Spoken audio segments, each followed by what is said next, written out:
ચૈતર વસાવા અને એમના 9 સાગરીતોએ જે વનકર્મી પર 2023માં હુમલો કર્યો હતો એ ગુના તો હાલો દર્શક મિત્રો, જય જોહાર, જય આદિવાસી. માનનીય ધારાસભ્ય છેતરભાઈ વસાવાને જે 7 વર્ષની સજા સુનાવવામાં આવી છે દોસ્તો, તો એમના વિશે ઈસુદાન ગઢવીનું શું કહેવું છે, તો તમે ઈસુદાન ગઢવીનો તમે લાઈવ વિડીયો જોઈ શકો છો. અને તમે અમારી ચેનલ પર નવા હોય તો લાઈક અને સબસ્ક્રાઈબ કરી દેના. તો તમે ઈસુદાનભાઈ ગઢવીનો વિડીયો જોઈ લો.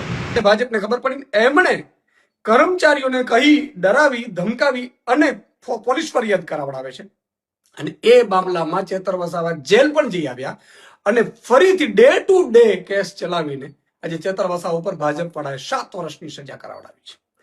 તમે જુઓ કે કેટલા કેસો છે જેમાં તાત્કાલિક સજા થઈ હોય. જ્યારે સમાજના મુદ્દા ઉઠાવે છે ચેતરભાઈ વસાવા, એટલે ભાજપને ગમતું નથી, ભાજપના નેતાઓને ગમતું નથી, કારણ કે આદિવાસી સમાજનો તો અવાજ બની શકતા નથી, સરકાર એમની છે. અને ચેતરભાઈ વસાવાને લોભ લાલચ પણ આપી કે આવી જાઓ ભાજપમાં, નહીં તો આમ કરી નાખીશું તેમ કરીશું. આ પહેલા પણ કેટલાક બેક ઓપરેશન એમના સફળ પણ ગયા કે ખોટા કેસો હોય કે સજા પડવાની હોય, તમને સજા પડી જશે નહીં તો.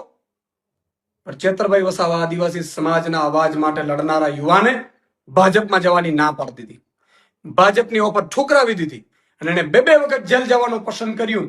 પરંતુ આખરે ભાજપે ચાલ ચલાવીને એમની સજા કરાવડાવી છે. તો દર્શક મિત્રો, અરવિંદ કેજરીવાલનું જે છેતરભાઈ વસાવાને 7 વર્ષ જેલમાં રાખવામાં આવશે દોસ્તો, તો એમના વિશે અરવિંદભાઈ કેજરીવાલનું શું કહેવું છે, તો તમે એમને વિડીયો જોઈ શકો છો. અને અરવિંદ કેજરીવાલનું કેવું છે, ભાજપને ગમે એમ છે.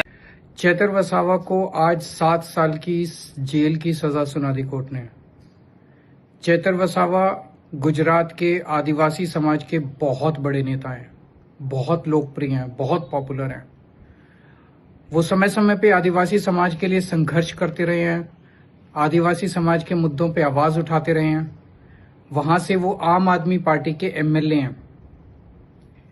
कई बार इसके पहले भी 3-3, 4-4 महीने के लिए वो कई बार आदिवासी समाज के लिए जेल जा चुके हैं. ईडी पार्टी जो आदिवासी समाज के लिए पैसा आता है, उस पैसे को आदिवासियों पे खर्च करने के लिए वो सारा पैसा चोरी कर लेते हैं. इसके खिलाफ चेतर वसावा ने कई बार आवाज उठाई है और उनको पैसा चोरी करने से रोका है. आदिवासियों के जमीन छीन ली जाती है, उसके खिलाफ उन्होंने आवाज उठाई है. काफी मनरेगा में काफी चोरी होती है पैसे की, उसके खिलाफ उन्होंने आवाज उठाई है. आदिवासियों के लिए बहुत उन्होंने संघर्ष. તો દર્શક મિત્રો, આપણા છેતરભાઈ વસાવાને શું કારણે જેલમાં પૂરવામાં આવ્યા છે ને દોસ્તો, કયા કેસમાં જેલમાં પૂરવામાં આવ્યા છે દોસ્તો, તો દોસ્તો આ ધવલ પટેલ તમને બધી જાણકારી આપશે દોસ્તો. તો ધવલ પટેલને તમે લાઈવ વિડીયો જોઈ શકો છો દોસ્તો. અને શું કારણે દોસ્તો તમે આખો વિડીયો જોશો તો તમને બધી માહિતી મળી જશે દોસ્તો. તો જેમ બને તે વિડીયો શેર કરી નાખજો દોસ્તો અને આખો વિડીયો જોજો.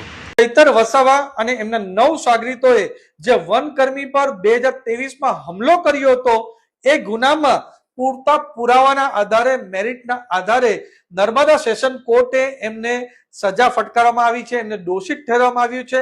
અને જે પ્રાથમિક જાણકારી અમને મળી રહી છે એ હિસાબે એમને 7 વર્ષની આકરી સજા એમને અને એમના 9 સાગરીતોને થયું છે. પણ આ પહેલો ગુનો ચૈતર વસાવાનો નથી. ચૈતર વસાવે આવા 19 જેટલા ગંભીર ગુનાઓ એમણે આચર્યા હતા. આમ આદમી પાર્ટીમાં આવા પહેલા પણ આ રીતના ગુનાઓ એમણે આચર્યા હતા. ચાહે રાઇટિંગ હોય, મારામારી હોય, ખંડણી હોય કે હુમલો, એવા અનેક ગુનાઓ ચૈતર વસાવે એમણે આચર્યા છે. એ બતાવે છે કે એમની મેન્ટાલિટી જ પૂરેપૂરી ગુનાહિત કૃત્ય કરવાની છે.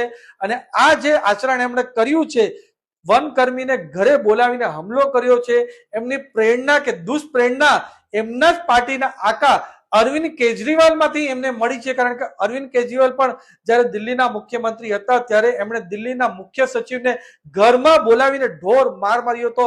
એ જ રીતના ચૈતર વસાવાએ પણ આ ગુનાને અંજામ 2023માં એમના ઘરે આપ્યો છે. પણ ચૈતર વસાવા હોય કે ગોપાલ ઇટાલિયા હોય કે આમ આદમી પાર્ટી હોય, એમને મારે કેવું છે કે આ ગુજરાત છે, ગાંધી બાપુનું ગુજરાત છે. અહીંયા કોઈ પણ આ રીતની ટુકડે ટુકડે ગેંગની રાજનીતિ તમે ચલાવશો તો ગુજરાતની ભોળી પ્રજા છે, શાંતિપ્રિય પ્રજા છે અને વિકાસલક્ષી પ્રજા છે. આ રીતની ટુકડે ટુકડે ગેંગની રાજનીતિ અમારા ગુજરાતમાં ચાલવા દેવામાં આવશે નહીં. કાયદો કાયદાનું કામ કરશે. અમારી પોલીસ અને કોર્ટ પૂરતા આધાર પર, પુરાવા પર અને મેરિટ પર આવો કોઈ પણ કાયદો ભંગ કરશે તો એની પર સખ્તથી સખ્ત સજા કરશે.